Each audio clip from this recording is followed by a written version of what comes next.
pessoal, então vamos lá começar a nossa aula, né?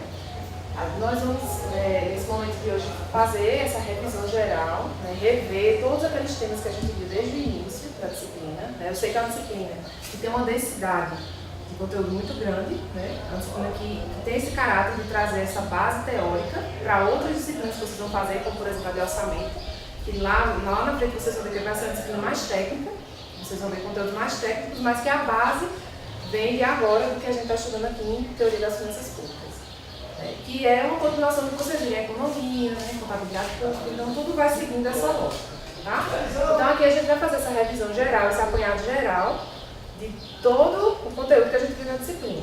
Então eu vou seguir exatamente a ordem que a gente fez nas semanas e que tem também no material didático de vocês, certo? Então vamos lá. A primeira pergunta, né, que estava lá na nossa primeira aula, primeira semana, é o que vai, né, nortear o desenvolvimento de toda a disciplina e dessa aula também. Então, assim, quais as razões, né, para a existência do governo, quais as razões para a intervenção, a existência do setor público, de que maneira ele interfere, né, na nossa vida, na economia como um todo. E a gente viu lá naquela ocasião, naquele momento, que é justamente guiar, corrigir, complementar o que o sistema de mercado sozinho não é capaz de fazer. Então, assim, as teorias econômicas, né, muitas vezes pregam a possibilidade de que o mercado por si só, né, se ajuste, se autorregule, mas a gente viu lá naquela ocasião que existem alguns fatores que fazem com que isso não seja possível. Tem a necessidade, então, da existência do governo, do Estado, para mediar essas situações. Então, uma delas é justamente as falhas de mercado, a existência de falhas de mercado.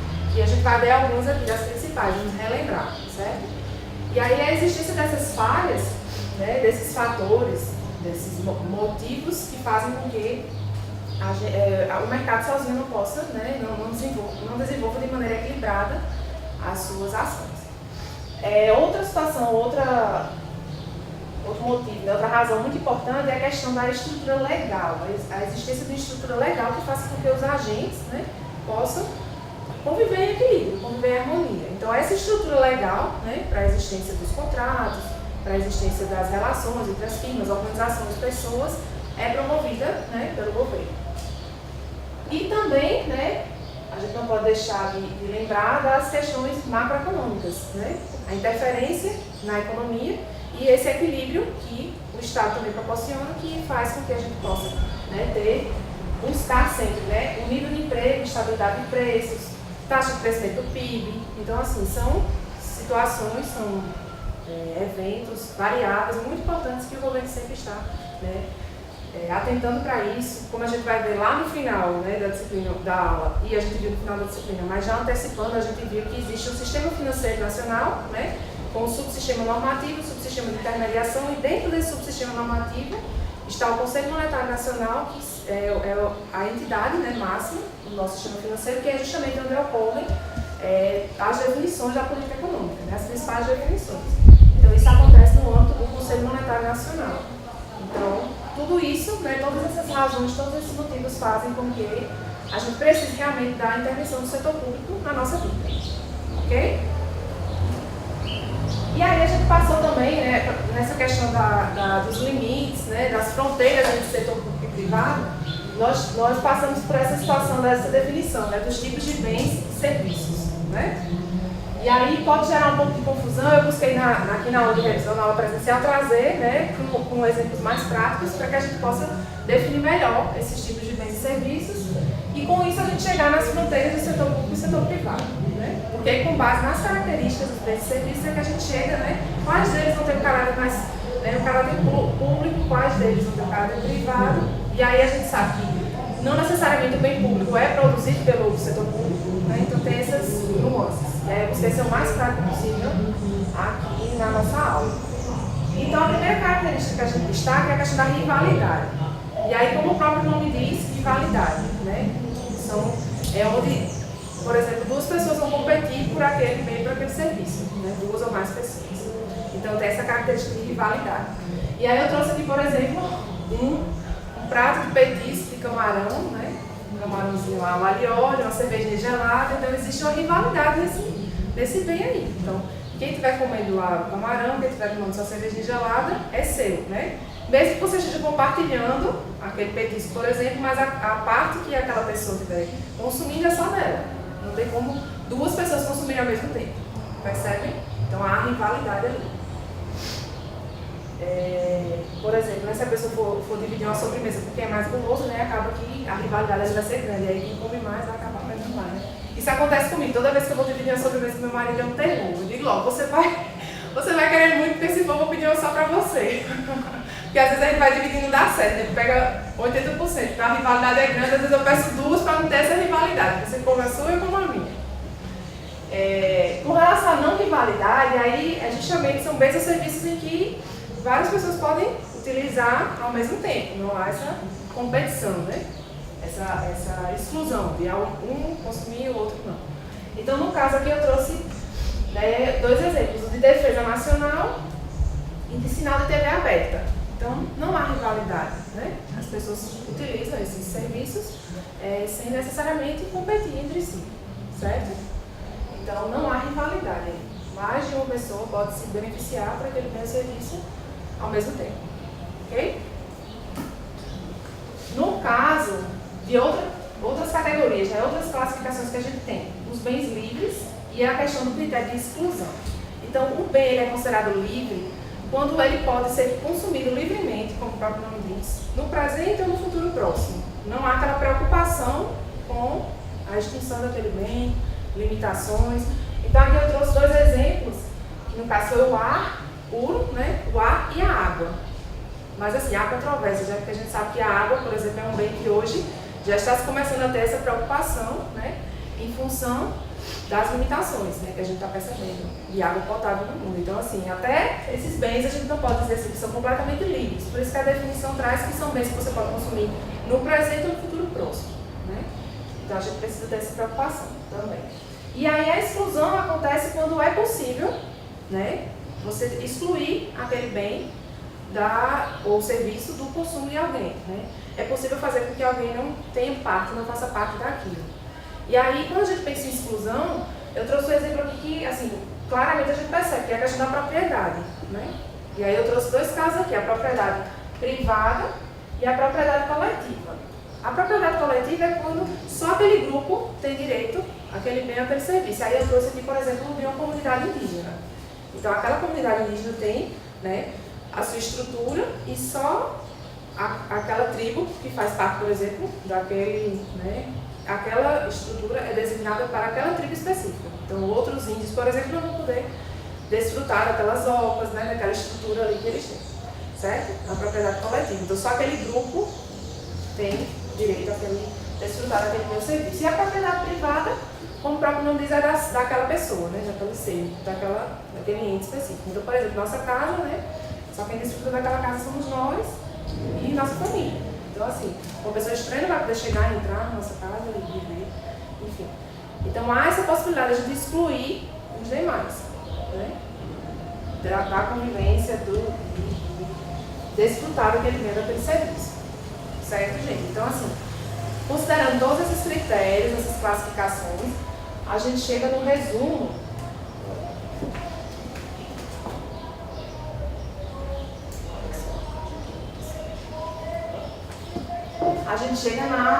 eu fiz aqui uma tabelinha que é diferente da que tem no material de vocês, mais simplificada. Mas assim, para resumir, né, com base em tudo aquilo que a gente viu, resumir as características e esse limite que existe entre setor público e setor privado. Então, os bens públicos a gente pode dizer que são aqueles bens que não são rivais e a exclusão é muito cara. Ou seja, a gente supõe que são bens que acabam por sendo bens e serviços que são, né, de posse, de uso da maioria das pessoas. Né? Porque eles não são rivais, não há competição e ao mesmo tempo a exclusão é muito cara. Então, acaba que várias pessoas têm acesso, né, àquele bem, àquele serviço. Já os bens privados, eles têm a característica maior de serem rivais e a exclusão ser de baixo custo. Então, é fácil você restringir, né, a posse, o uso daquele bem, daquele serviço para um determinado grupo de pessoas. E, naturalmente, vão pagar por aquele serviço, por aquele bem. Seria a história do camarão com a cerveja gelada. Então, você consegue fazer com que haja rivalidade e a exclusão. Então, só as pessoas que pagarem por aquele produto que vão ter acesso.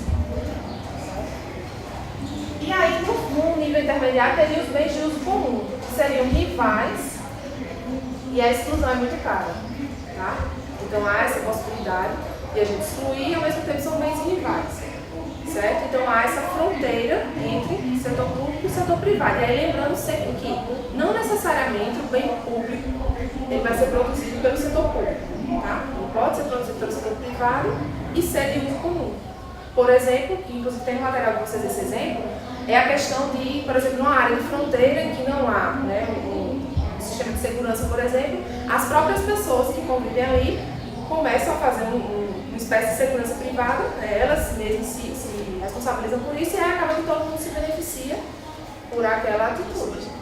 Exato. Ou então pessoas que, por exemplo, começam a ter um cuidado, por exemplo, tem um terreno baldio próximo à sua casa, você começa a ter cuidado para evitar que haja, né, para fazer, tipo um mutirão de limpeza, todo mundo se preocupa, né, e acaba que aquilo gera benefícios para todos, né, do entorno. Então não necessariamente o serviço público ele vai ser produzido pelo setor público. Ok? Vamos ali. E aí tem uma caixa aqui de mensagem que está o tempo todo na... Aqui. E aí, quando a gente pensa, né, em setor público, setor privado, bens públicos, serviços, a gente vem no conceito de externalidades, né, que a gente estudou também lá no início da disciplina, que são justamente as consequências, né, que advêm da existência, né, de bens e serviços. E aí essas consequências normalmente elas não são calculadas, elas não são mensuradas dentro, né, da proposta daquele bem, daquele serviço. Elas são consequências que acontecem, né, que advêm toda vez que um indivíduo ou empresa oferta diretamente, né, bens ou serviços para outros agentes. Então essas externalidades elas podem ser positivas ou negativas. Então quando a consequência é positiva, a gente diz que é externalidade positiva. Quando ela é negativa, a gente diz que é externalidade negativa. E as externalidades positivas acontecem, né, justamente quando esses resultados para outros indivíduos, para outras empresas, organizações são positivos.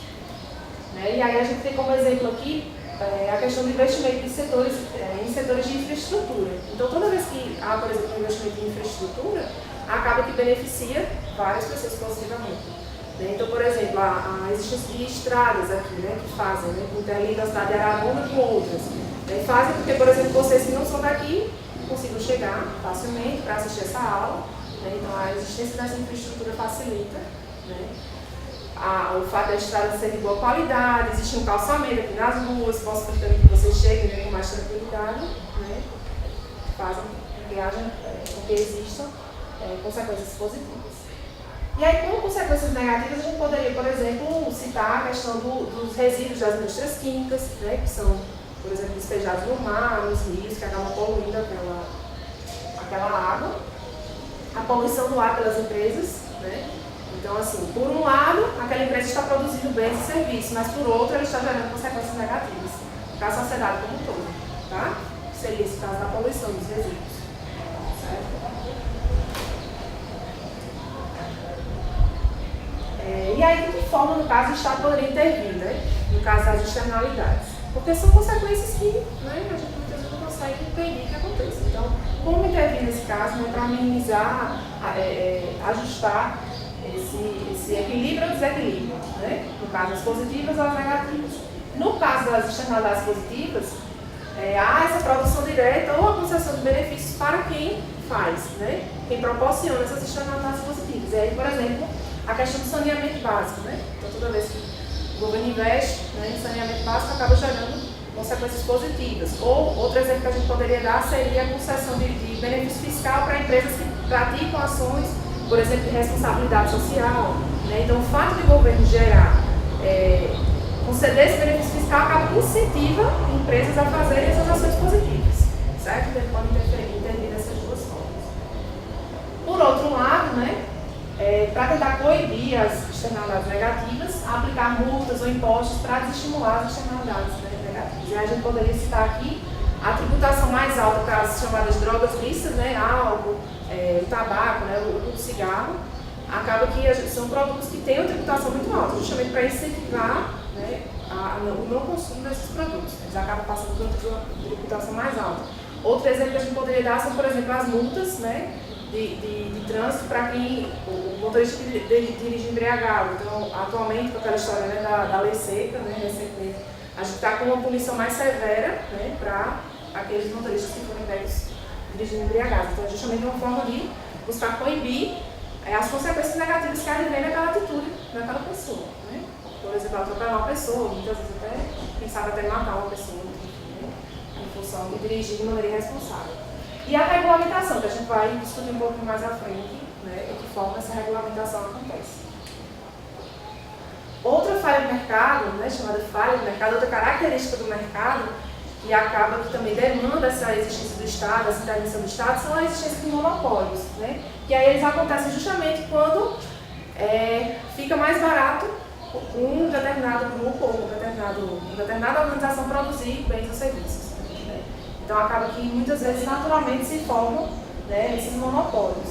E aí na existência desses monopólios, o governo precisa intervir. Por quê? A existência de monopólio, ou seja, a existência de um alto poder de mercado por parte de uma organização, por exemplo, tem duas consequências, que aí podem ser muito prejudiciais para nós. Seria o quê? Primeiro, a questão do preço, né? Porque pelo fato de ser só uma empresa que está oferecendo aquele serviço, ela vai colocar o preço que ela quiser. E a gente vai ter que pagar porque o preço, né, ela tem define, só existe uma concorrência. E o outro ponto, que é muito importante, é a questão da qualidade, né? A qualidade daquele bem, daquele serviço. Como só ela que está fazendo uma concorrência, essa qualidade tende a cair, essa produtividade, né, pode não ser a melhor possível. Né? Não há aquela demanda, aquela concorrência por eficiência, por eficácia. Então, isso é prejudicial, concorda? Então, em função disso, né, existe a questão da regulação, ou então o próprio Estado se responsabilizar pela produção daquele bem ou serviço, né, que tem essa característica de exclusividade. E aí essa regulação visa justamente, né, evitar que haja essa cobrança de preços abusivos para os consumidores. E aí a gente tem como exemplo a regulamentação de atividades como distribuição de energia elétrica, transporte público, né, que a gente vai ver um pouquinho mais na frente que, embora seja feita, por exemplo, com base em concessões, né, parcerias público-privadas, o Estado continua acompanhando aquela atividade, né, para que não haja essa cobrança abusiva. Né. E aí a gente tem, né, como exemplos de regulamentação das utilidades públicas, a existência de conselhos, né, de instâncias, né, de agentes, de entes que vão fazer justamente essa intermediação. Então, como exemplo aqui eu trouxe para vocês o CAD, né, o Conselho Administrativo de Defesa Econômica, que traz que faz essa intermediação, garantia, né, dessa concorrência entre instituições privadas. Então, por exemplo, quando vai haver um processo de fusão entre duas empresas privadas ou uma aquisição de uma empresa por outra, então o CAD analisa aquele processo para verificar se vai existir a ocorrência de monopólio, né, de que forma aquela nova organização vai se comportar, de que forma que a fatia de mercado ela vai abarcar a partir de então. Então analisa tudo isso para ver se vai ser autorizada ou não aquela transação, certo? E as agências reguladoras setoriais, né? Que aí a gente tem inúmeras aqui no Brasil, que trabalham justamente em setores específicos e visam fazer essa regulamentação específica daqueles setores. Aí eu trouxe dois casos aqui, que seria a Agência Nacional do Petróleo e a ANEEL, que é de energia elétrica, que vão fazer justamente esse monitoramento, essa regulamentação das empresas, das organizações que estão naquele setor, visando, né, que haja esse equilíbrio. Tanto por parte delas para com os consumidores, como também dos consumidores para com elas. Tá? Não haja esse desequilíbrio. E há também a possibilidade de controle de preço de um determinado setor. Então, o governo atuar, né, nessa questão da definição de reajustes. Então, há essa possibilidade, né, que aí muitas vezes tem consequências um pouco complicadas, né, porque às vezes o setor público interfere de uma forma e acaba tendo consequências negativas, porque as empresas que estão efetivamente atuando naquele setor, para poder se adequar àquela definição, se essa definição não for feita, né, de forma bem fundamentada, então acaba prejudicando, né, o setor como um todo, né, e consequentemente isso lá na frente vai ter reflexos para a gente, né, para os consumidores finais. Né. Recentemente a gente teve o caso de um reajuste, né, de tarifa de energia elétrica, que foi feito há alguns anos. Esse reajuste acabou trazendo consequências, né, negativas, pelo fato de nós estarmos em crise financeira, né, naquele momento turbulento, acabou que as pessoas naturalmente estavam reduzindo o consumo, foi o que evitou que a gente tivesse um apagão. E eu estou dizendo isso com base realmente em análise de pessoas do setor, né? Analistas do setor econômico que disseram isso, que a gente só não teve um apagão naquela ocasião porque a gente realmente estava em crise e tinha diminuído o consumo. Mas aí, foi o que aconteceu logo depois, a gente teve um aumento na tarifa, né? E a gente está sentindo agora, né? Isso aí, aqui, como vocês vivem na região mais friazinha, isso aí não sente tanto, mas a gente de João Pessoa, a conta está assim, você... Todo mês, quando você abre a conta de energia, você tem um choque, porque... Mas até aqui, a gente já sente a diferença quando o consumo é muito alto. A diferença agora está bem maior. Exatamente. Então, a bendita tarifa vermelha está pegando a gente. Tá. Então, assim, está bem complicado. A gente está numa fase de muito calor, então está difícil, né? Conviver, né, com essa alta tarifa e, ao mesmo tempo, a demanda, né? Todo mundo querendo ligar seu ventilador, seu ar-condicionado, enfim. Então, é complicado. Então, gente, com base em tudo isso, né, a gente tem essa questão da regulamentação, enfim, né, dessa interferência direta, né, do Estado na nossa vida, né, e realmente precisa justamente para minimizar, equilibrar essas situações que acontecem, certo? E aí, passando um pouquinho agora para essa questão da carga tributária, né, que é justamente uma das formas de a gente medir o tamanho do Estado da nossa economia. E aí, muitas vezes, se confunde carga tributária com estrutura, com amplitude tributária. A gente não está falando com carga tributária, não se refere à questão da quantidade de tributos que a gente tem, mas sim da proporção, do tamanho, da interferência do Estado na nossa vida, na nossa economia, né? E aí a gente mede a carga tributária, né, nessa razão aqui, entre a arrecadação tributária, entre tudo que é arrecadado e o PIB, tá? Que é tudo que é produzido pelo país. Então essa proporção entre tudo que é arrecadado e tudo que a gente produz é o que a gente chama de carga tributária. E aí é que eu trouxe para fins de informação, a nossa carga tributária atualmente é de aproximadamente 33% do PIB. Ou seja, mais de um terço do que a gente produz, né, os cofres públicos recebem mais de um terço do que é produzido no país. Certo? Então esse é o tamanho da nossa carga tributária. E aí vocês acham que é grande, pequeno? Grande, né? Considerável. E aí, um questionamento que há, né, uma preocupação que há em relação a essa questão da carga tributária, porque muitas vezes, no caso nosso aqui, né, muitas vezes o governo não consegue refletir essa arrecadação para nós, né, enquanto indivíduos, cidadãos, então muitas vezes a gente não consegue ter o retorno de tudo aquilo que a gente paga, né, na forma de tributo. Então essa arrecadação, embora seja tão grande, muitas vezes os serviços públicos acabam não satisfazendo a nossa necessidade. Então, por exemplo, a questão da educação, saúde, segurança, muitas vezes mesmo a gente tem lá alta carga tributária, eles não conseguem devolver isso e serviços de qualidade para nós, e a gente acaba tendo que, por exemplo, pagar um colégio particular para o filho. Essa questão de segurança, né? Muitas vezes a gente precisa pagar a um segurança particular, lá a pessoa deixar na rua, né?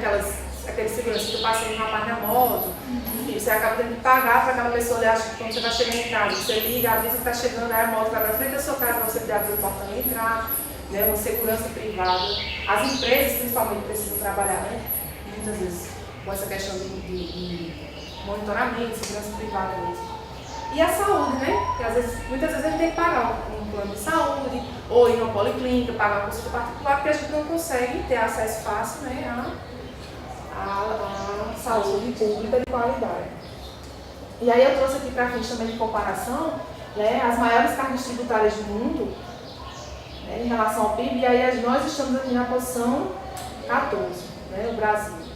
E aí a carga tributária nesse ano aqui, que está bem pequenininha, eu já não estou conseguindo ver, não sei se é 2015, a gente estava com uma carga tributária de 35% do PIB, né? E aí, em termos de retorno, tá, o índice de retorno de bem-estar para a sociedade, nós estamos na posição 30, né? 30º lugar, certo? Então, a gente tem países que têm uma carga tributária, né, muitas vezes menor que a nossa, mas que conseguem entregar, exatamente, serviço de qualidade. Exatamente. Né? Então, quando a gente pensa em carga tributária, a gente pensa não só no tamanho, mas em que medida esses serviços estão sendo passados para nós, devolvidos para a sociedade. Certo? E aí eu vou colocar essa apresentação lá na nossa semana 8 para que vocês também visualizem melhor esse gráfico. E aí, com relação ao federalismo fiscal, né, versus carga tributária. Então, dessa carga tributária, desse bolo todo que é arrecadado, que fatias ficam, né, para cada nível de governo. Então, o governo federal abarca aí aproximadamente 70% da carga tributária, 25% dos estados e 5% dos municípios. E aí, essa estatística ela tá em 2010, eu não consegui uma informação, né, mais recente, mas é em torno disso, essa divisão, né, da carga tributária aqui no Brasil. E aí eu vou passar rapidinho, mas eu vou deixar para vocês a apresentação. E aí, de que outras formas a gente pode medir, né, o tamanho do setor público? Outro indicador importante, principalmente no nosso contexto no Brasil, como a gente está com déficit público, né, atualmente, então esse indicador acaba sendo até mais representativo, porque a gente tem aqui a razão entre as despesas públicas e o PIB. Veja, o indicador, carga tributária, a gente pega a arrecadação dividido pelo PIB, aqui a gente está pegando as despesas públicas dividido pelo PIB. Então a gente consegue ter essa visão, né, uma medida dessa proporção das despesas totais da economia que é comandada pelo Estado, certo? Então é um indicador bem importante para a gente medir o tamanho do Estado, a proporção das despesas em relação ao que é produzido aqui no país. E aí vocês imaginam que esse indicador é alto, baixo, então assim, bem alto, né? Muito alto. Muito alto. Mas assim, por que isso ocorre, né? Por que apesar de tudo isso, né, há esse crescimento, principalmente, né, recente, meio que constante, né, da participação do setor público na nossa vida, na nossa economia? Por que isso ocorre, né? E aí, na teoria, teoricamente, né, existem duas possibilidades. Será que as demandas do desenvolvimento econômico impõem esse crescimento maior do setor público? Ou será que o nosso processo político, as características como se dá o nosso processo político aqui, né, no Brasil, fazem com que acabe se demandando, né, mais do setor público? O que vocês acham? Acaba que é um pouco de tudo, né? É uma mescla disso. E aí, na teoria, né, o que a gente percebe? Que à medida que a renda per capita vai crescendo, né, naturalmente também se demanda mais por serviços públicos, certo? E aí isso acontece, né, justamente pelo aumento, né, pelo fato de serviços se tornarem mais complexos, a tecnologia também avançando, então a gente acaba que vai demandando cada vez mais que o Estado nos proporcione, né, esses serviços. E aí, à medida que a renda per capita cresce, que a renda da população cresce também a necessidade pelo setor público, né, pelo setor público demanda, exatamente. E aí essa questão, que a gente chama, né, como lei de Wagner, né, que foi proposto pelo economista alemão Wagner, ele traz como fundamento o seguinte: na medida em que a renda vai crescendo, as demandas são crescentes, né, pelo setor público, e esse setor público ele vai assumir papéis diferentes. Então, em países, né, que a gente tem uma qualidade de vida menor, então, por exemplo, a questão da saúde, né, acaba que o Estado se responsabiliza por ações mais pontuais, prevenção de epidemias, atendimentos mais básicos de saúde, por exemplo. Já em países em que a renda é maior, naturalmente as pessoas vão demandando, né, e já passaram, digamos assim, por essa fase, já tem saneamento básico, já tem serviços, né, de maior qualidade nesse sentido, de prevenção de doenças, por exemplo. Então as pessoas já estão no nível que não estão mais se preocupando, né, com aquela história de mosquito da dengue, de lixo, de esgoto na rua, então já chegaram no patamar que não estão mais precisando se preocupar com essa prevenção. Então eles acabam demandando serviços também de maior complexidade, certo? As demandas passam a deixar de ser tão básicas e passam a ser um pouco mais complexas também, certo? Então por isso que há essa relação direta entre renda e crescimento do Estado, crescimento do setor público, que é a chamada, né, lei de Wagner. Foi o primeiro que propôs essa teoria. E aí, como consequência, né, do aumento da participação do Estado na economia, a gente tem a demanda por regulação, que naturalmente vai crescendo, né, também, em função dessa negociação entre as pessoas, as organizações. O aumento da demanda por segurança, em função do crescimento da população, industrialização, outros fatores que fazem com que a gente também demande mais segurança, né, por parte do Estado. Demanda por infraestrutura, que vem justamente a subsidiar esse aumento da atividade econômica. E um aumento também de gastos para educação, saúde e distribuição de renda, que aí, como eu disse a vocês, na medida em que, né, a renda vai crescendo, esses serviços também vão tendo um nível maior de complexidade. Passando agora para a questão dos tributos, né? Vai a nossa unidade 3. A primeira questão que a gente pensa é em relação à classificação, né, dos tributos. E aí a gente tem as receitas correntes e as receitas de capital. As receitas correntes vêm basicamente da arrecadação dos tributos e as de capital são dos empréstimos e vendas de bens, certo? Públicos. Vão proporcionar essas receitas ao Estado. E aí, como tipos, a gente tem, né, esses 4 principais tipos: o imposto, que é aquela parte compulsória, que realmente a gente tem que pagar, né? As taxas, que refletem normalmente algum benefício, como por exemplo a taxa de coleta de resíduo TCE, que a gente paga junto com o IPTU, né? Vem justamente dessa coleta, em contrapartida tem esse serviço de coleta, né, do lixo nas nossas casas. Contribuição de melhoria, que vem justamente quando alguma ação do Estado vem a proporcionar uma melhoria, por exemplo, valorização do nosso imóvel, da nossa casa, o fato de ter feito o calçamento da rua valoriza a nossa casa, né? E a contribuição social e econômica, que são alguns tributos, como por exemplo a contribuição social sobre o lucro líquido, a previdência social, que visam justamente, né, trazer essa contribuição, principalmente para a questão da previdência, né? E a extinta CPMF, que tinha como objetivo financiar os gastos com saúde, né, que foi extinto em 2007, mas era um tributo que se pagava nas movimentações bancárias que visava justamente esse investimento no setor de saúde. E aí tem a questão da base tributária, né, sobre que base esse imposto vai ser calculado, né, vai ser cobrado. Então tem a questão do valor da propriedade, no caso de imóveis, terras, automóveis. Então o IPTU é calculado sobre o valor, né, da nossa casa, por exemplo, do nosso apartamento. O IPVA, né, sobre o valor do automóvel que a gente tenha. A venda dos ativos, né, reais, venda de imóveis. Então o ITBI, né, o imposto de transferência de bens, ele é calculado sobre esse valor, né, da venda, da transação de imóvel. E existe também a venda, com base tributária, a venda de mercadorias, seriam os bens e serviços. E aí a gente tem, né, o ICMS, que é um imposto que é cobrado, né, na instância estadual, sobre, né, a circulação de bens, né, a venda, né, de mercadorias. E o IPI, que no caso incide sobre os produtos que são produzidos, né. A gente poderia falar também do ISS, né, que é o imposto sobre serviços de qualquer natureza que é cobrado, né, pelos municípios, também sobre o valor do serviço prestado, né, que incide o ISS. E os fluxos de renda, né, os nossos salários, lucros, aluguéis, lucros das empresas, por exemplo, aluguéis, que aí incide o imposto de renda pessoa física, por exemplo, esse imposto de renda pessoa jurídica, né, incide sobre o lucro da pessoa jurídica, o imposto de renda sobre pessoa física incide sobre a nossa renda, né, nosso salário e outras rendas que nós tenhamos. Então existem essas diferentes bases tributárias, que é importante também atentar.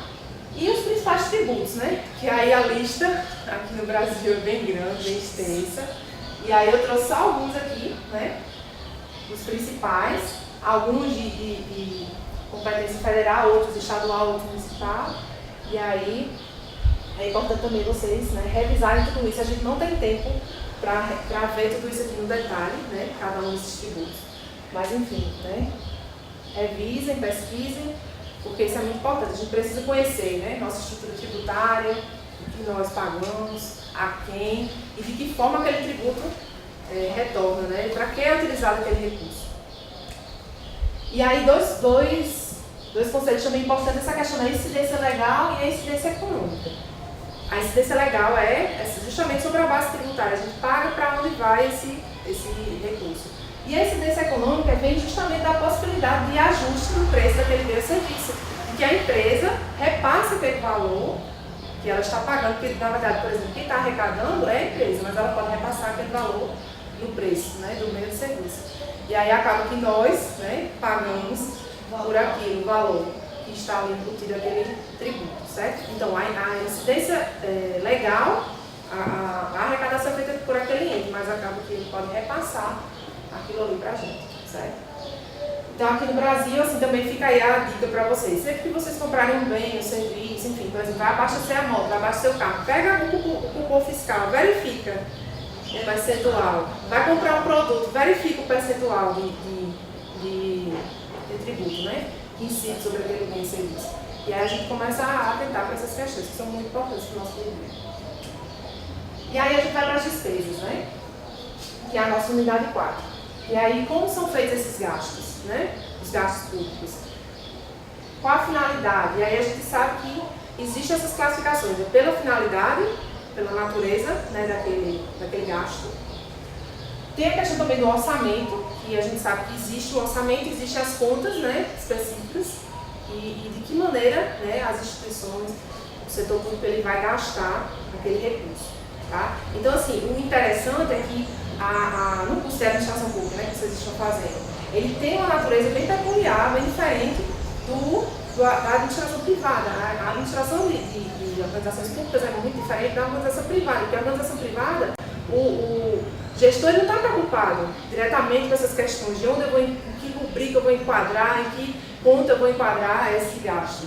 Então, ele tem uma certa amplitude decisória, uma flexibilidade maior em termos, né, de receita, que no caso da organização privada, a receita é completamente diferente do conceito de receita do que o conceito de receita pública, né? E os gastos também, naturalmente. Então, no setor público há toda uma estrutura, um arcabouço que é seguido. Isso aí vocês vão ver mais na frente na disciplina específica de orçamento, certo? Eu coloquei, acho que vocês viram lá na semana 4, para fins de informação, uma apresentação, né, com essa estrutura legal, né, da questão do enquadramento das despesas, mais por uma questão informativa para vocês, mas isso aí vocês vão ver mais detalhes mais na frente. E aí a gente, né, tem as despesas correntes e despesas de capital, de maneira semelhante às receitas. A gente tem as despesas correntes, que aí vem questão de custeio, despesas com pessoal, juros em cargos à dívida, enfim. E as despesas de capital, que vem justamente de despesas, né, são mais de características de longo prazo. E aí aqui a gente tem uma similaridade com a gestão de empresas privadas, que lá a gente também chama como gastos de capital, que são os investimentos, né, gastos de longo prazo, que vão ter uma repercussão por longo prazo. Então a gente tem os investimentos, reserva de contingência, nesse caso aqui a amortização da dívida, entra como despesa de capital, certo? E aí o Estado, né, ele vai produzir aquele bem ou serviço, vai provisionar, de que forma isso vai acontecer. Então, são fatores que a gente precisa atentar, né, que a questão da diferença de custo de produção. Será que vai ser mais barato o Estado produzir aquele bem, aquele serviço, ou ele fazer uma concessão, por exemplo, né? O que é que vai ser mais barato? O que é que vai ser mais eficiente? Tá? E a questão das falhas, né? Porque muitas vezes o setor público ele tem uma lentidão maior de se adaptar, né, às necessidades, de agir mesmo. Acaba que por toda essa estrutura que é peculiar ao setor, acaba que as coisas não acontecem de forma tão rápida, não há uma resposta tão rápida.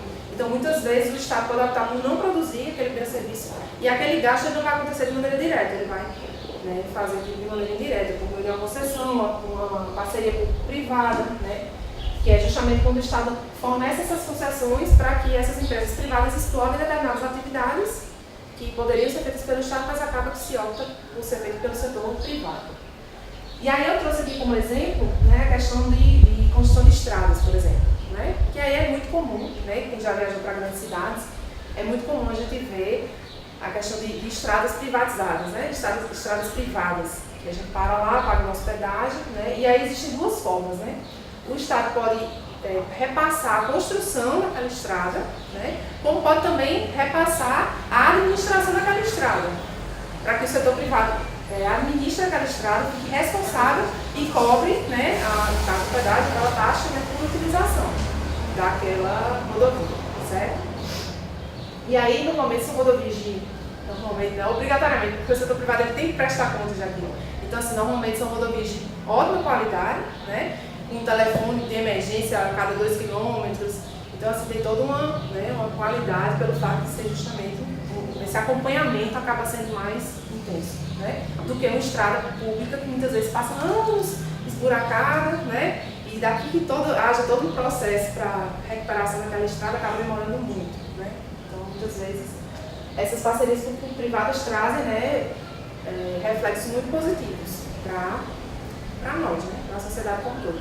Outro exemplo que a gente pode citar é a questão das universidades, né, que muitas vezes universidades públicas fazem parceria, né, com organizações privadas, e aí também quem já teve a oportunidade, quando tiver a oportunidade de visitar um grande centro, a USP, por exemplo, a gente chega lá e tem os auditórios, auditório, sei lá, auditório empresa tal, né, E a gente tem empresas que investem, por exemplo, em um laboratório, em um auditório, fazem essas parcerias. Né? Em contrapartida, os estudantes, né, desenvolvem projetos, auxiliam, né, em demandas de organização, enfim. Então, essas parcerias. E os estudantes podem fazer estágios. Muitas vezes há esse convênio. Exatamente. Exatamente. Esse convênio possibilita a realização de estágios. Né? E assim, até metodologias mesmo de ensino, muitas vezes a aprendizagem baseada em problemas, né, PBL, é uma metodologia em que os professores de uma determinada disciplina, por exemplo, de finanças, então vem o pessoal lá da, sei lá, da Ambev, pense aí, alguma empresa grande, e aí essa empresa vem da VEG, ela vem até a instituição, traz o problema e aqueles estudantes vão discutir e buscar uma solução para aquela empresa, certo? Então há bastante essas parcerias e trazem benefícios bem interessantes. E aí, por fim, a gente chega na nossa última unidade, que é a de déficit público e dívida pública, né? E aí vem todo esse questionamento, até que ponto vale a pena gastar, né? Até que ponto vale a pena o Estado arcar com esse déficit, né? Em prol desses bens e serviços. Então, assim, a diferença entre a receita orçamentária e a despesa orçamentária pode ser superávit ou déficit, né? Se for positiva, se a arrecadação for maior que a despesa, superávit. Se a arrecadação é menor que a despesa, se os gastos são maiores que a receita, é ao déficit, né? Então, a gente naturalmente acaba pensando na nossa vida, né? Nas finanças pessoais. Quando o nosso salário é maior que os gastos, superávit, né? Uma forma financeira. Quando a gente gasta mais do que recebe, a gente fica no vermelho, né? Na situação deficitária. Então, assim, para nós, a situação é um pouco mais difícil do que para o governo, porque, enfim, ele pode conviver com o déficit, né, por muito tempo, e ele tem mecanismos de administrar esse déficit, que nós não temos, por exemplo, né? Então, assim, a gente pode fazer uma comparação, mas não é uma comparação tão real, tão direta, porque o Estado dispõe de mecanismos para administrar e conviver com esse déficit, e no nosso caso não, né? A gente já fica numa situação muito mais difícil quando a gente está deficitário.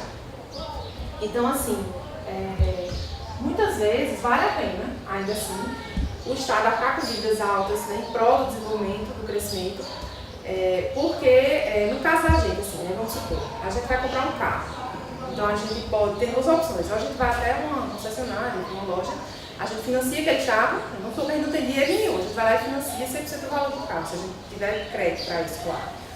E aí a gente vai conviver com aquela dívida, né, por algum tempo, até quitar o carro. Ou, por exemplo, a gente tem um valor, a gente dá de entrada, financia o restante. Ou, enfim, vamos supor que a gente diga, não, eu vou juntar o dinheiro, só vou comprar o carro à vista. Eu não quero dever e quero ver se eu consigo barganhar um desconto maior, então eu vou juntar aquele dinheiro por um tempo até comprar meu carro, né? Pensem agora do ponto de vista dos gastos públicos, né? Inclusive, no material que vocês têm um exemplo, por exemplo, de um sistema de metrô para uma cidade, né, uma grande cidade. Imagine se o governo decidisse, não, eu vou juntar dinheiro para esse sistema, a construção desse sistema de metrô. Imagine quantos anos, né, se ia ter que esperar para que aquele metrô fosse implementado e as pessoas começassem a se beneficiar daquele serviço, né, de transporte. Então, assim, muitas vezes, não, vou tomar emprestado, vou exercer essa dívida para que, ao mesmo tempo que eu pago essa dívida, a população já vá se beneficiando daquele serviço. Né? Então, e a questão, puxando agora para a gente, né? Por exemplo, se a gente dever, por exemplo, a luz, por exemplo, né, energia, se a gente passar 3 meses, eles vão lá e cortam. Mas o governo ele pode ter essa dívida por anos e anos e anos e não vai, né, faltar energia. Então, assim, é bem complexo. É bem complexo, diferente. A realidade é bem diferente da nossa, realmente. Bem diferente. E aí, tudo bem, por um lado, o governo pode, né, enfim, se endividar, ficar nessa situação deficitária. Por outro lado, tem que se ter muito cuidado com isso aí, porque uma dívida alta é muito preocupante, né, para aquele país, para aquele estado, de maneira geral. Porque existe esse conceito de risco financeiro, e esse conceito é mais uma similaridade que a gente tem do setor público e do setor privado. Uma empresa muito endividada, né, começa a gerar uma certa desconfiança, porque imagine, vamos supor, por exemplo, uma empresa privada, né? Essa empresa está lá desempenhando suas atividades e ela vai investir, por exemplo, na compra de uma máquina. E aí ela vai tomar dinheiro emprestado no banco. né, de desenvolvimento, e ela chega lá, só que ela já está com um nível de endividamento muito alto. Aí o banco vai e pensa, será que essa empresa vai me pagar? Então ele naturalmente... já entra no estado de falência porque não vai ter como pagar as contas anteriores, não vai conseguir pagar aqueles ali. Exatamente, Vai virar perfeito. Perfeito, exatamente. Vem a questão do risco financeiro, está justamente diretamente relacionada à solvência financeira, que é essa capacidade da empresa honrar suas dívidas. Exatamente. Se ela não consegue honrar sua dívida, então ela já começa... Se ela já não está em dia ali, ela pode chegar no caso extremo da falência. Né? Exatamente, ela pode chegar no caso extremo da falência. Né? E aí, no caso do setor público, também é esse conceito de risco financeiro, porque o governo não vai pagar dinheiro emprestado no país ou no exterior, né? Ou ele vai, por exemplo, emitir títulos públicos para captar, né, via essa emissão da moeda indireta, que seria a emissão do título público. E nós, enquanto investidores ou empresas, enfim, grupos, investidores externos, começam a desconfiar, mas será que aquele governo vai ter capacidade de pagar, de honrar aquele título, aqueles títulos, de devolver aquele dinheiro ao preço do juros? Será que vai ter condição de pagar esse empréstimo? Você está colocando um em cima do outro e os que estão atrás. Exatamente. Então começa a gerar essa desconfiança, né? Então esse conceito de risco é muito importante. Quanto mais o setor público fica endividado, mais é difícil honrar os compromissos e naturalmente os credores começam a desconfiar e aumentar os juros. Exatamente. Eles começam a querer ser recompensados. O governo tem que pagar uma taxa de juros. Mais difícil fica de poder pagar aquela dívida. E vai só fica a bola de neve. Né? Pior. Exatamente. Então aí a confiança, né? A gente sofre, a taxa de juros alta reflete diretamente na nossa vida. Por isso que a gente vê hospitais fechando, universidades fechando, justamente por conta desse tipo. E até o consumo da gente no dia a dia aumenta os valores para tentar recompensar aquilo ali. Exatamente. A gente vai ver daqui a pouco a taxa básica de juros aqui é Selic, né? Então se a Selic está baixa, razoável, todas as outras taxas vão ser baseadas nela. Então, no nosso dia a dia, isso influencia diretamente.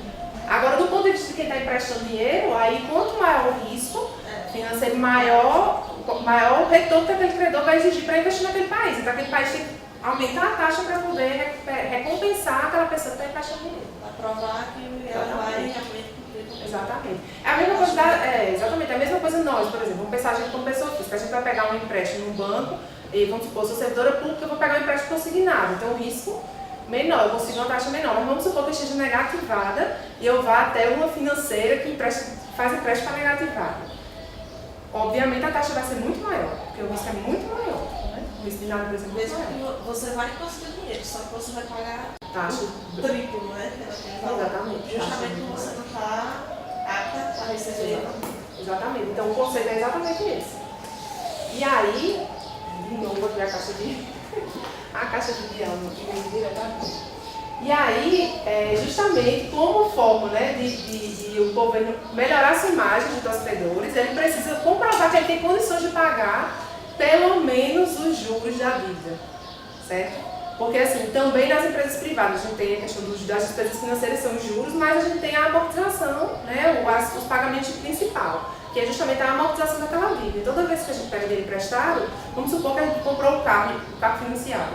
Então a gente paga a parcela do financiamento, ela vai embutida ali o principal, né, a amortização daquela dívida, o valor do carro que a gente está devolvendo ao banco, por exemplo, e os juros, que ele está cobrando porque emprestou dinheiro para a gente. Então, da mesma forma, o governo precisa pagar, honrar a dívida que está ali incluída a amortização e os juros, né, a dívida principal e juros. Então, o governo precisa comprovar que pelo menos tem condições de pelo menos pagar os juros daquela dívida. Então, é aquele conceito que a gente chama de superávit primário, que é um conceito muito importante, que é justamente, relaciona justamente a receita e as despesas não financeiras. E as despesas não financeiras são as despesas excluindo os juros da dívida, porque despesa financeira é juros, certo? O conceito de despesa financeira são os juros provenientes do endividamento. Então, quando eu pego a receita e a despesa não financeira, o que sobra é os juros, né? Então, se essa diferença entre o que eu arrecado e as despesas não financeiras for positiva, quer dizer o quê? Que eu estou com superávit primário e que eu tenho condições de pagar pelo menos parte dos juros, certo? Então esse é o conceito de superávit primário. Por outro lado, o déficit primário acontece quando o governo, quando tudo que é arrecadado e você exclui todas as despesas não financeiras, o resultado é negativo. Então quer dizer o quê? Que você não está conseguindo nem honrar as despesas não financeiras, então não vai sobrar dinheiro para você pagar juros da dívida, entendeu? Então assim, esse conceito é importante e aí é uma forma de o e o governo mostrar que tem condições de honrar aquele compromisso, pelo menos as dívidas, pelo menos os juros da dívida, certo? Então esse conceito de superávit primário advém disso aí, certo? Então, essa questão da sustentabilidade, né, da dívida, como medir essa capacidade, né, de o país pagar a dívida pública? Aí a gente tem um indicador também importantíssimo, que é esse indicador de dívida líquida sobre PIB, né? Porque assim, como a receita ela cresce conforme os ciclos do PIB, né, em momentos de crescimento do PIB, em momentos de expansão da economia, naturalmente o PIB cresce, a arrecadação cresce também. Em momentos de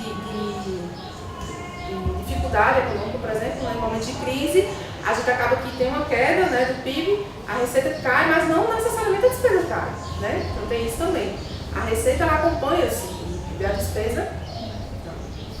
Então a gente faz essa associação entre a dívida líquida e o PIB, tá? Então, toda vez que a dívida cresce mais rápido que o PIB, a proporção da dívida cresce mais que o PIB, esse indicador aumenta, tá? Então é muito importante estar monitorando isso também. A dívida líquida sobre o PIB, certo? Em que medida a dívida está crescendo em relação ao crescimento da economia, do que é produzido pelo país, né? Que é um indicador, certo? Então, essa questão de risco, né? Prêmio de risco, é o risco país, a gente já discutiu aqui, né? Quanto mais arriscado o país, quanto mais difícil está a situação daquele país, aí sobe o risco chamado risco país. Ou seja, o país começa a haver uma fuga de capitais. Os investidores pensam assim, eu vou investir naquele país, se ele já está bem endividado, e até outros países que estão me dando um retorno bom, estão pagando juros interessantes com risco menor. Então eu acabo optando por investir. E para poder segurar esses investidores, aí o que a governo faz? Aumenta a taxa de juros, aumenta a remuneração, para dizer, não, fique aqui, continue investindo aqui comigo que eu lhe pago bem, certo? Então, essa questão do risco do país é um conceito importante e está atrelada essa questão da taxa de juros interna. E como a gente já discutiu aqui, quando a taxa de juros cresce, sobe, né, fica difícil a situação para mim. E aí essa questão do federalismo, né? Federalismo fiscal, pelo fato de a gente ter, né, esse sistema federativo, que a União, né, que é responsável por essa questão da administração dessas decisões, né, maiores que refletem na nossa economia, mas que a gente tem um sistema de federalismo, um sistema tributário, né, dividido nos 3 níveis, é preciso que haja essa coordenação, essa integração boa entre, né, o governo federal, estados e municípios. E aí, inclusive, no material de vocês, tem alguns exemplos, né, que aconteceram, né, no passado não muito distante, né, de desequilíbrios estaduais, municipais, que acabaram interferindo diretamente, né, no nosso déficit, certo? Então é importantíssimo, fundamental que haja essa integração. E aí existem vários mecanismos que foram tomados recentemente, e aí eu trouxe aqui como exemplo para vocês a Lei de Responsabilidade Fiscal, que é a LRF, né, que foi implementada em 2000, no ano 2000, que impõe justamente esses limites, né, para o gasto pessoal, limites quanto ao endividamento nos 3 níveis de governo, né? Então essa questão de prestação de contas, controle do endividamento, controle de despesas com o pessoal, nos 3 níveis, né? Em função, né, da existência dessa lei de responsabilidade fiscal, então a situação ficou melhor, né, de ser controlada, de ser administrada, e visa justamente esse equilíbrio maior entre as 3 instâncias do nosso governo, certo? Então, revisem também, pesquisem, atentem para essa questão de LRF, que é muito importante. E aí vocês vão ver isso também mais detalhe lá na disciplina de orçamento público, ok? E aí, para a gente finalizar, né, só revisando o que a gente já discutiu aqui no início, o nosso sistema financeiro ele é subdividido em 2 subsistemas, o normativo, que visa justamente essa questão de definir a política econômica e definir, né, com que bases, né, o nosso sistema financeiro vai funcionar, e o subsistema de intermediação, que é formado justamente pelas instituições financeiras, instituições auxiliares, enfim, as instituições que vão efetivamente fazer a transação, né, entre os agentes. Quem tem dinheiro sobrando, aplica recursos, quem está com dinheiro faltando, pega emprestado, e essas instituições vão fazer essa intermediação de diferentes maneiras, certo? E o subsistema normativo, como a gente viu, a instância máxima é o Conselho Monetário Nacional, tá? Que é formado justamente pelo ministro da Fazenda, ministro do Planejamento e o presidente do Banco Central. E aí eles vão justamente fazer, né, essas definições mais importantes da nossa política comum. E aí, taxa de juros, né, que é um conceito que a gente discutiu bastante aqui ao longo da nossa aula, que também é importante ser frisado. Então, assim, as taxas de juros, elas refletem, né, existem variáveis que estão embutidas ali naquela taxa, né? Então, assim, toda vez que você empresta dinheiro a alguém, você está deixando de consumir, né, para você emprestar. Por exemplo, alguém aqui, enfim, pede dinheiro emprestado a outro para lanchar. Então você deixa de ir, enfim, lá na feira, como vocês falam, né, vou deixar de comprar tal coisa para emprestar porque fulaninho vai lanchar. Então, a rigor já deveria cobrar uma taxa por isso, né? Não estou dizendo que vocês cobrem dinheiro, certo? para emprestar dinheiro para o colega lanchar, mas enfim. Meus amigos não escutam essas coisas. Não escutem isso, né, Laís? Existe o risco, né, como a gente já viu aqui. Quanto maior o risco, maior tem que ser a taxa também, porque ela inclui, né, esse risco. E a inflação também, certo? Isso é muito importante, porque quanto maior a inflação, maior tem que ser aquela taxa para poder cobrir a inflação, certo? Então, assim, a gente toda vez que pensa assim, vou fazer uma aplicação financeira, vou ter um rendimento tal, mas aquele rendimento, ele é, digamos assim, nominal. A gente precisa pensar no rendimento real, que seria o rendimento excluindo a inflação, certo? Reduzindo a inflação.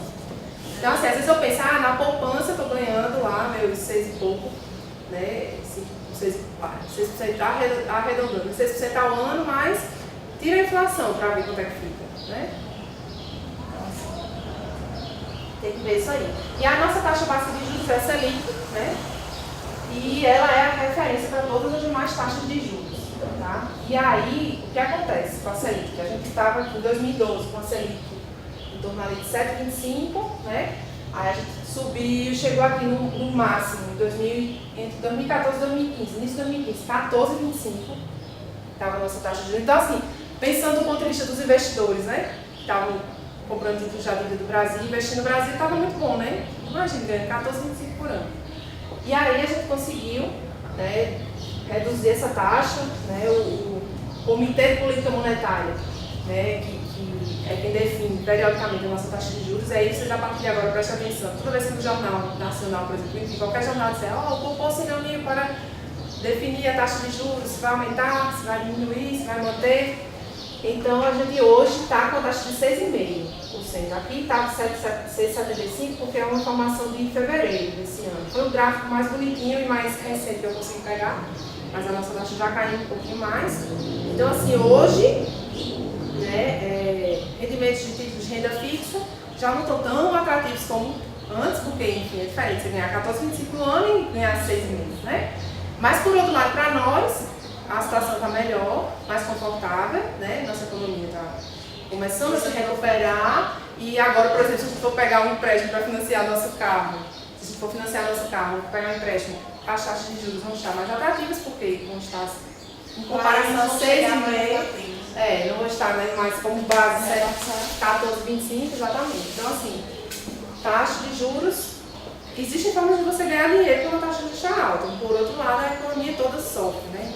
Então, assim, hoje a gente está numa situação mais confortável, certo? E aí, taxa de juros alta acaba que repercute em toda a economia, porque ela é a base, né? Toda vez que a Selic é muito alta, ela é a base para tudo, então acaba que fica mais difícil, né? Segura-se mais a demanda, porque, enfim, as pessoas não estão tendo tanta condição de gastar, né? Considerando aquela taxa de juros tão alta. Já quando a taxa de juros está menor, a gente consegue girar melhor, né? Nossa economia, desenvolver melhor nossas atividades, muito embora, né, o rendimento agora, para quem quer investir, está um pouco menor. Então agora você tem que buscar outras formas, né, de investir para ganhar um pouco mais. Certo, gente? Então, assim, era isso que eu tinha para a gente discutir aqui hoje. Sugiro que vocês agora revisem tudo que a gente viu, né, focando principalmente nesses pontos aqui da aula, tá? Eu busquei nessa aula sistematizar tudo que a gente viu na disciplina, mas de forma mais pontual, tá? Conceitos sublinhando mais importantes que realmente precisam ficar na mente de vocês precisam realmente aprender esse conteúdo. E aí vocês revisam agora tudo, focando nesses pontos, e aí na próxima semana a gente faz nosso chat, tira dúvidas, para esclarecer as últimas dúvidas, antes da nossa avaliação presencial, tá bom? Obrigada pela presença.